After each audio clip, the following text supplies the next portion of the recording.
My talk today is called How to Speak Loving Truth to Power and Live Our Inclusive Faith.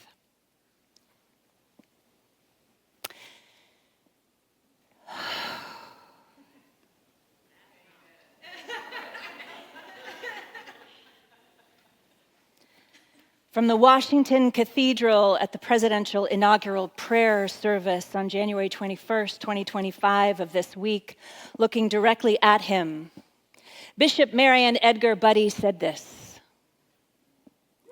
"Let me make one final plea, Mr. President. Millions have put their trust in you. As you told the nation yesterday, you have felt the providential hand of a loving God. In the name of our God, I ask you to have mercy upon the people in our country who are scared now. There are transgender children in Democratic, Republican, and independent families who fear for their lives. And the people who pick our crops and clean our office buildings, who labor in our poultry farms and meat packing plants, who wash the dishes after we eat in restaurants and work the night shift in hospitals. They may not be citizens or have proper documentation, but the vast majority of immigrants are not criminals. They pay taxes and are good neighbors. They are faithful members of our churches, mosques, and synagogues, gurdwara, and temples. Have mercy, Mr. President, on those in our communities whose children fear that their parents will be taken away. Help those who are fleeing war zones and persecution in their own lands to find compassion and welcome here. Our God teaches us that we are to be merciful to the stranger, for we were once strangers in this land. May God grant us all the strength and courage to honor the dignity of every human being, speak the truth in love, and walk humbly with one another and our God for the good of all people of this nation and of the world." Thank you, Bishop Marian Edgar Budde.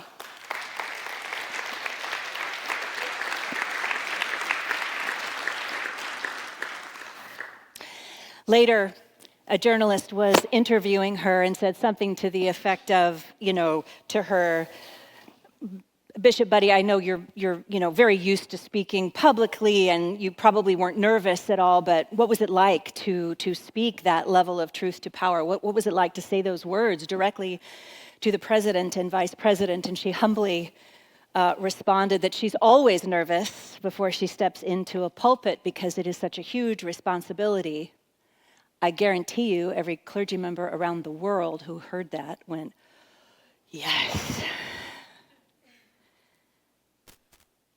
And then essentially she shared that she just couldn't not speak the truth in that moment. And I think there's something in this for all of us. I mean, the courage that it took her to do that. I immediately bought her book, which I highly recommend, by the way. It's called How We Learn to Be Brave: Decisive Moments in Life and Faith. And from the beginning, as I was reading it anyway, I got the sense that she's more soft-spoken, and she's clear, but she's also contemplative. And in reading her book, I recognized even more how brave it was for her to do what she did. She's not like a naturally super outgoing person. I would bet $1,000 she's a straight-up introvert, no question about it. I can relate. It felt to me, when she gave that message, that she set the tone for how we can all do this moving forward. She set an incredible tone, and if you haven't yet seen that video, I invite you to Google it. Bishop Budde single-handedly taught our nation and the world, it went viral, the power and grace of what it looks like to speak loving truth directly into the face of power.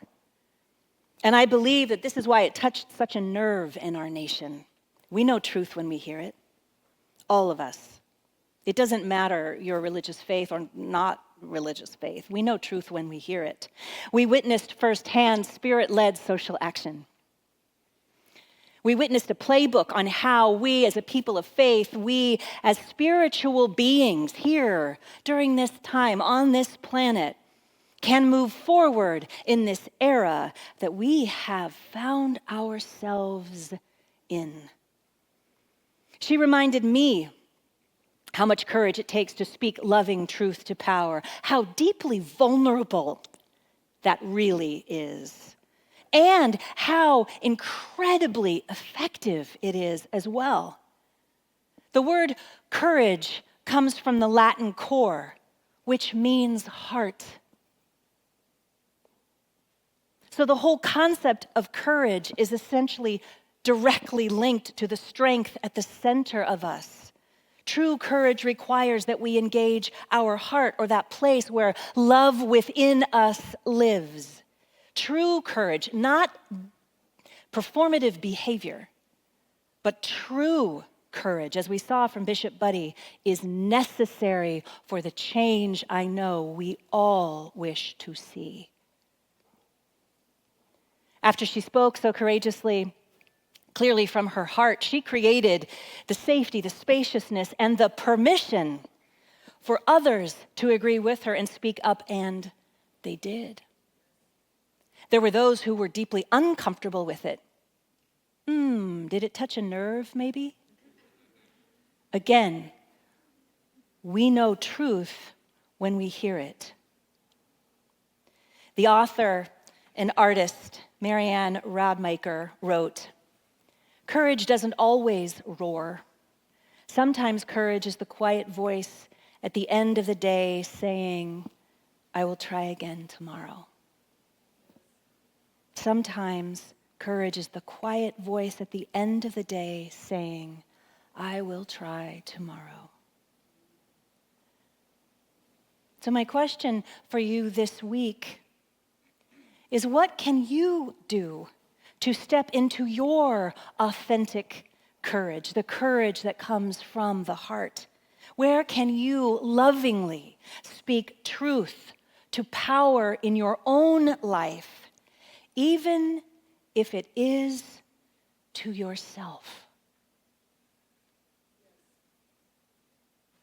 I want to bring some clear perspective and spiritual truth about the week we just had, because my talk title is How to Speak Loving Truth to Power and Live Our Inclusive Faith.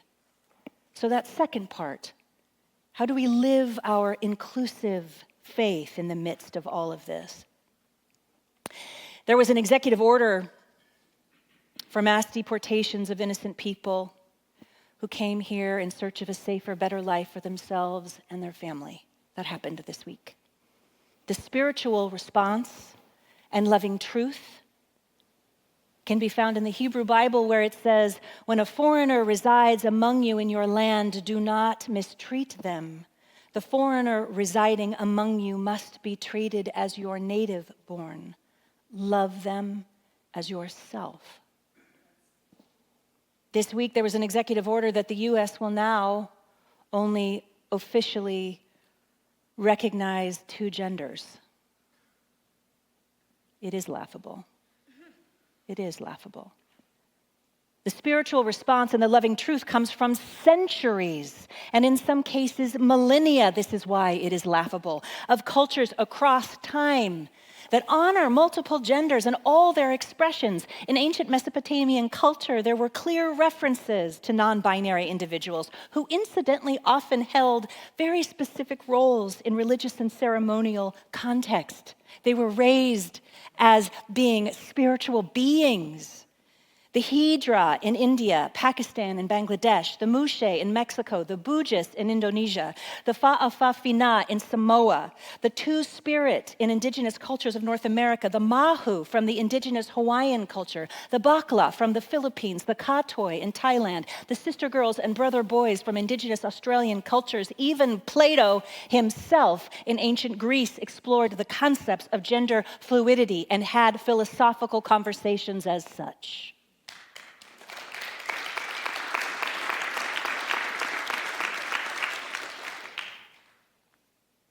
This week, an executive order to dismantle our civil rights policies that began in the 1960s to guarantee that opportunity was not denied due to one's race, gender, sexual orientation, gender identity, or disability.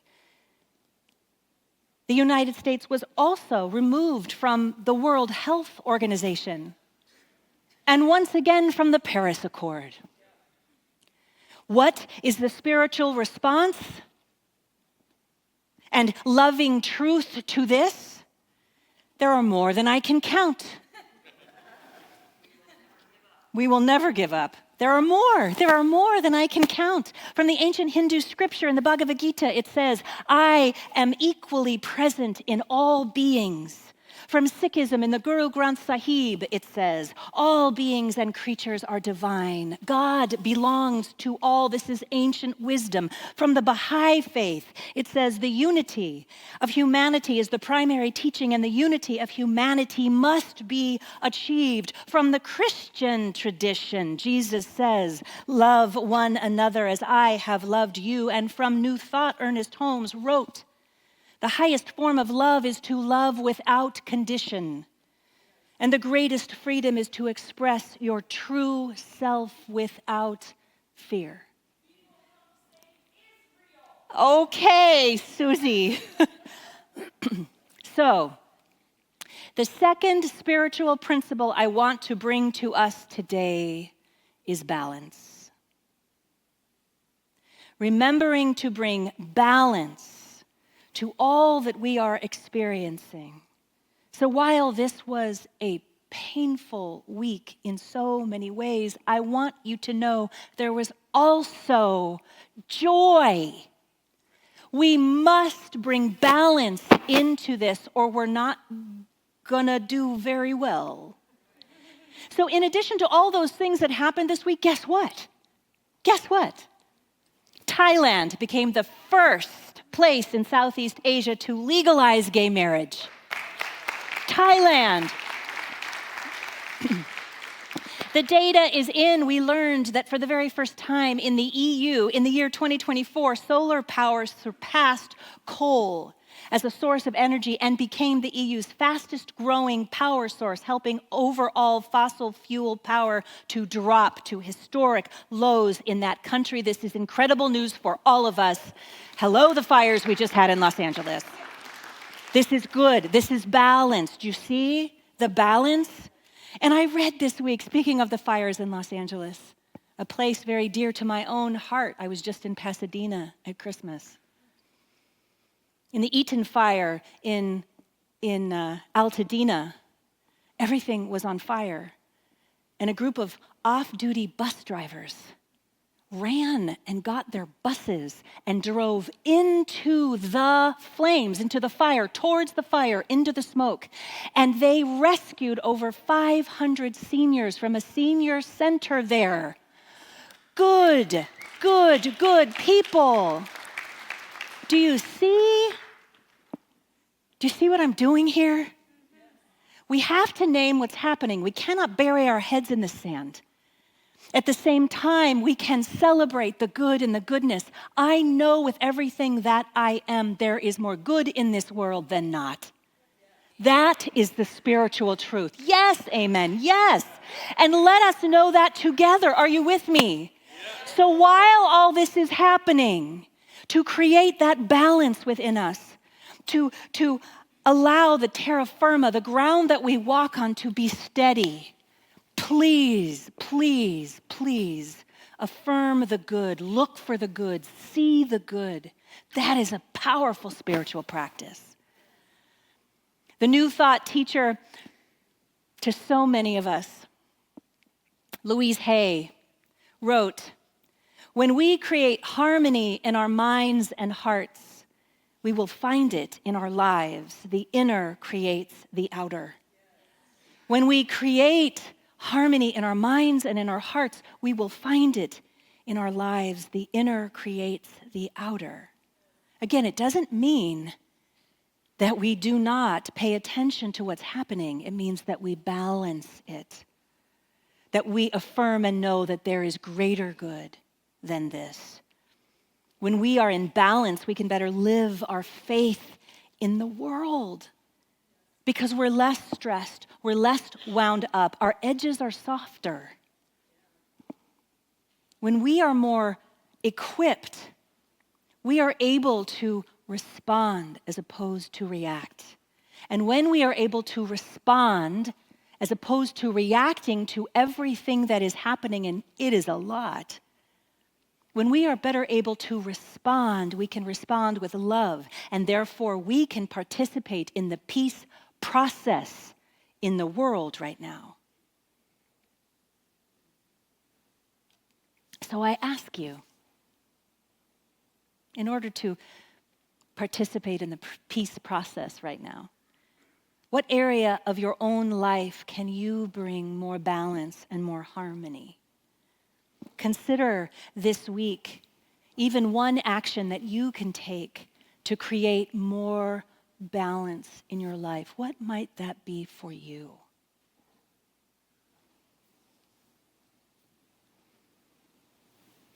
In the Chinese language, the ideogram for crisis also means opportunity.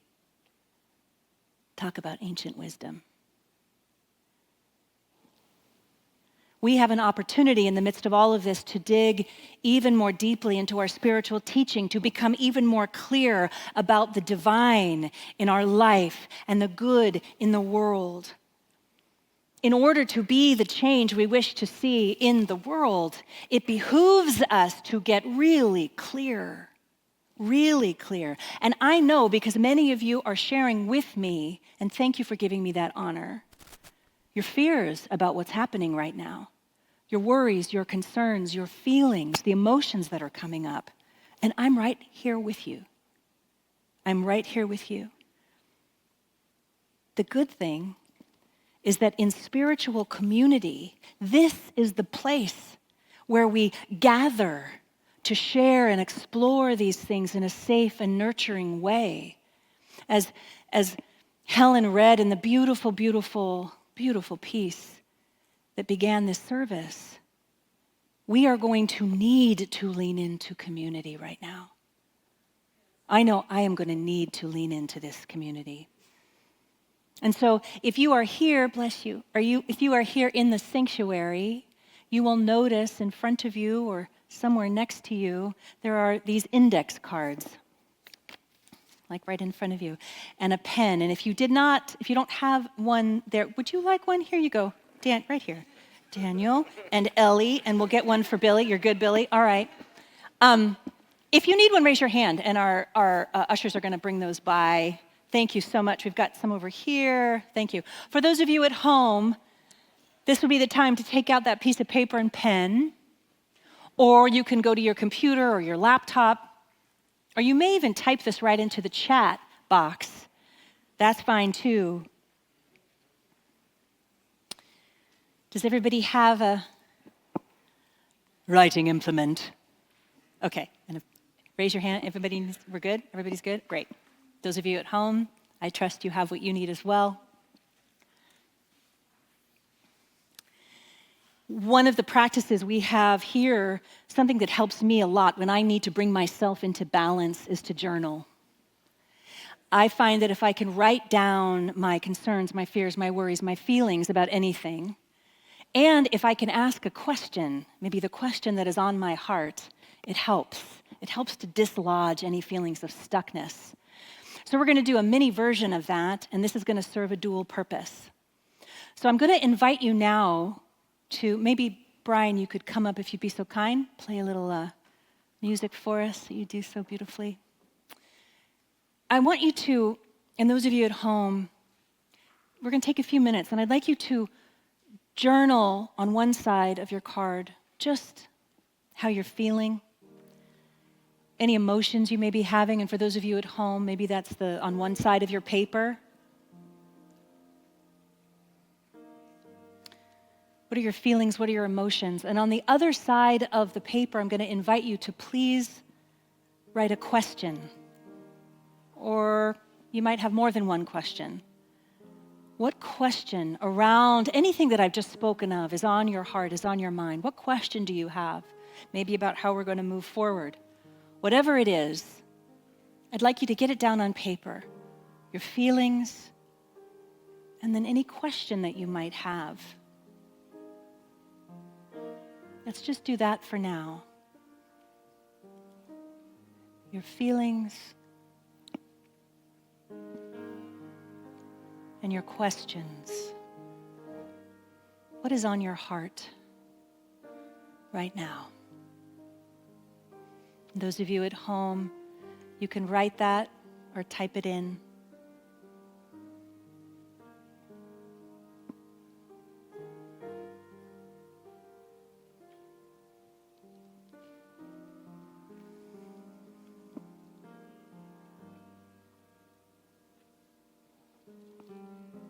And please know your question can be about anything.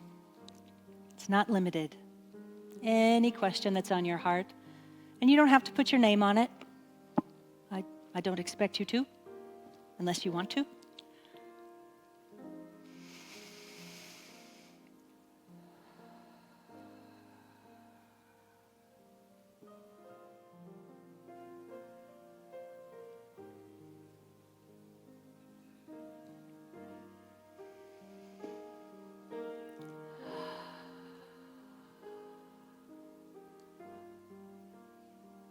All right. Thank you. Thank you, Brian.